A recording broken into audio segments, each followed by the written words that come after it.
नमस्कार दोस्तों, नूतन स्टडीज़ के इस नए वीडियो में आप सभी का स्वागत है। आज इस वीडियो में हम देखेंगे कि टीडीएस क्या होता है, कौन कौन से सर्कमस्टेंसेस में आपके टीडीएस कट होने के चांसेस रहते हैं और अगर आपका टीडीएस आपको बचाना है तो आपको उसके लिए क्या करना है। अगर आपको मेरा वीडियो पसंद आए तो please like it and subscribe my channel Nutan studies. तो आइए शुरू करते हैं। तो सबसे पहले हम देख लेते हैं कि टीडीएस क्या होता है। जनरली टीडीएस नाम सभी ने सुना है, लेकिन बहुत से लोगों को टीडीएस में कन्फ्यूजन होता है। तो टीडीएस का फुल फॉर्म है टैक्स डिडक्टेड एट सोर्स। इसका मीनिंग ये है कि जनरली आपने देखा होगा जब आप बैंक में कोई एफडीज करवाते हैं या कहीं से आपको कोई इंटरेस्ट रिसीव होने वाला होता है एफडीज पर से या कहीं और से, तो कई बार आपको इंटरेस्ट पूरा ना रिसीव होके उस पर कुछ टैक्स डिडक्ट करता है बैंक और फिर आपको वो बाकी अमाउंट भेजता है। तो जो अमाउंट उन्होंने कट किया है that is known as the TDS, tax deducted at source. तो यही चीज़ है टीडीएस की। जनरली ऐसा होता है कि जब जो भी आपकी इनकम होती है उस पर सालाना आप एक टैक्स देते हैं, लेकिन टीडीएस में ये टैक्स एक आपकी सैलरी को अप्रॉक्सीमेटली कैलकुलेट करके पहले ही एडवांस टैक्स ले लिया जाता है, that is known as the TDS.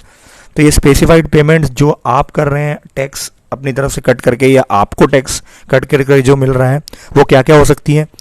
जो आपको रेंट रिसीव हो रहा है वो हो सकता है, या आपको कहीं कमीशन मिला है, कोई सैलरी मिली है या इंटरेस्ट रिसीव हुआ है, जो भी सारी चीज़ें हैं, ये जो भी पेमेंट आप कर रहे हैं उस टाइम पे टीडीएस जनरली कट होता है।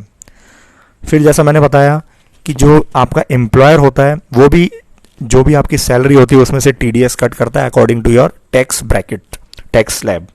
और बैंक्स जो हैं वो जनरली टीडीएस कट करते हैं जब आप एफडीज या आरडीज करवाते हैं तो उस पर 10% टीडीएस कट करते हैं बैंक। और अगर आपने कोई पैन कार्ड इन्फॉर्मेशन नहीं दे रखा है तो फिर उनके पास ये अधिकार होता है कि वो 20% तक का भी टीडीएस कट कर सकते हैं। अब हम देख लेते हैं कि टीडीएस कब कब डिडक्ट होता है आपका। तो जनरली जैसा मैंने बताया अभी, अगर आपने बैंक या पोस्ट ऑफिस में कुछ एफडी कर रखी है और उस पर जो इंटरेस्ट रिसीव होने वाला है तो जनरली उस पर बैंक टीडीएस कट करके फिर बाकी अमाउंट आपका इंटरेस्ट आपको पे करते हैं। देन रेंट अगर आपको कहीं से रिसीव हो रहा है, कोई आपका खुद का मकान है और आपने उसको रेंट पे दे रखा है, तो उसके लिए अगर 2.4 लाख पर एनम से ज़्यादा अगर आपको रेंट रिसीव हो रहा है तो टीडीएस उसमें से जो भी पर्सन आपको रेंट दे रहा है वो टीडीएस कट कर लेगा और बाकी अमाउंट आपको पे करेगा एक्चुअल रूल्स के अकॉर्डिंग। देन अगर आप इंश्योरेंस एजेंट हैं और आपको अगर 1.5 लाख रुपए सालाना से ज़्यादा अगर कमीशन रिसीव होता है तो इस पर भी आपका टीडीएस कट होता है। साथ ही साथ अगर आपने कॉर्पोरेट बॉन्ड ले रखा और उससे कोई इनकम हो रही है आपकी जो 5,000 रुपये है उससे ज़्यादा है तो उस पर भी आपका टीडीएस कट होता है। इसके अलावा कई स्पेशल स्कीम्स हैं जिन पे भी इंटरेस्ट अगर रिसीव होता है तो उसमें टीडीएस कट होता है, जैसे सीनियर सिटीजन सेविंग स्कीम है उनमें से एक, उसमें भी जो भी इंटरेस्ट आपको रिसीव हो रहा है वो टीडीएस कट होने के बाद आपको रिसीव होता है। तो अब इससे बचा कैसे जाए, कैसे टीडीएस को रोका जाए, उसके लिए 2 फॉर्म्स हैं, that is form 15G and 15H। तो ये क्या है, जैसा मैंने बताया कि आपका टीडीएस कट हो रहा है, लेकिन बैंक ये मान के चल रहे हैं या कोई और ये मान के चल रहा है कि 10% आपका टीडीएस कट होना है, लेकिन ऐसा भी हो सकता है कि आपकी जो टैक्सेबल इनकम है वो 2.5 लाख या अगर आप सीनियर सिटीजन है तो 3 लाख, इससे कम है। तो एक्चुअली तो आपका टैक्स कट नहीं होना चाहिए, लेकिन अगर टीडीएस आपका कट हो गया है या कट होने वाला है तो उससे बचाने के लिए ये फॉर्म होते हैं, फॉर्म 15G एंड 15H। इनमें से 15H फॉर्म जो है वो सीनियर सिटीजन के लिए है और 15G जो है वो बाकी पर्सन्स के लिए है। तो आप अगर अपना टीडीएस बचाना चाहते हैं तो आपको 15G या 15H फॉर्म भर के सबमिट करना पड़ेगा। साथ ही ध्यान रहे कि ये फॉर्म जो है सिर्फ सेल्फ डिक्लेरेशन फॉर्म है, ये बताने के लिए कि आपकी जो टैक्सेबल इनकम है वो स्पेसिफाइड परमिसिबल लिमिट जो नॉर्मल पर्सन के लिए 2.5 लाख रुपए है और सीनियर सिटीजन के लिए 3 लाख रुपए है उससे कम है। सेल्फ डिक्लेरेशन फॉर्म है, अगर आप इसको गलत भर के दे देते हैं और आपका टीडीएस कट नहीं होता है तो ये आपकी जिम्मेदारी है कि आप जब फाइनल टैक्स पे करते हैं, जब आप अपना रिटर्न फाइल करते हैं तो उसमें इसको भर दें।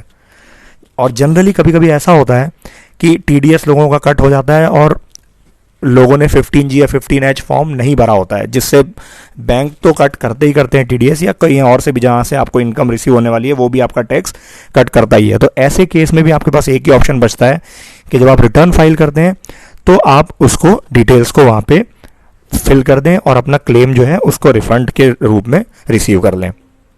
तो ये कुछ चीज़ें, ये फॉर्म्स हैं। अब हम देख लेते हैं कि ये फॉर्म 15G एंड 15H जो है इसको फिल करने की कंडीशंस क्या हैं। तो सबसे पहला, ये जो फॉर्म है वो वही पर्सन भर सकता है वो जो या तो इंडिविजुअल हो या हिंदू अनडिवाइडेड फैमिली से बिलोंग करता हो या फिर ट्रस्ट हो। अगर कोई कंपनी है तो वो सीधे 15G और 15H फॉर्म नहीं फिल कर सकती। इसके अलावा जो भी पर्सन इसको फिल कर रहा है वो रेजिडेंट इंडियन होना चाहिए, एनआरआई पर्सन के लिए अलाउड नहीं है। साथ ही साथ अगर आपकी एज 60 ईयर्स से ज़्यादा है तब तो आपको 15H फॉर्म भरना है जैसा मैंने बताया, और अगर आपकी एज 60 ईयर से कम है, मतलब आप सीनियर सिटीजन नहीं है, तो 15G फॉर्म भरना है। कब भरना है? जब ये हो जाए कैलकुलेट कि आपकी जो टोटल इनकम है वो नील है लेकिन आपका टैक्स कट होने वाला है, तो ऐसे केस में आप अपने टैक्स को बचाने के लिए आप ये फॉर्म भर सकते हैं, बशर्ते कि आपकी जो टैक्सेबल इनकम है दैट शुड बी नील, मतलब 2.5 लाख रुपए से ज़्यादा नहीं होनी चाहिए नॉर्मल पर्सन के लिए, और सीनियर सिटीजन के लिए 3 लाख से ज़्यादा नहीं होनी चाहिए। इसके अलावा जो भी आपका टोटल इंटरेस्ट रिसीव हो रहा है सारे चीज़ों से, चाहे आपने एफडीज करवा रखी हो, सीनियर सिटीजन सेविंग स्कीम हो, कुछ कमीशंस आपको मिल रहे हो, रेंट मिल रहे हो, सब चीज़ों को मिला के अगर आपकी ये टैक्सेबल इनकम भी 2.5 लाख रुपए से कम आती है तो ही आप ये फॉर्म भर सकते हैं, अदरवाइज आप इसके लिए एलिजिबल नहीं है।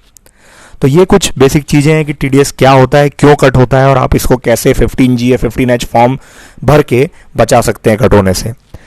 मैं आशा करता हूं कि मेरा ये वीडियो आप सभी को पसंद आया होगा। अगर आपको मेरा ये वीडियो पसंद आया तो please like it, share it and subscribe my channel Nutan studies. Thank you.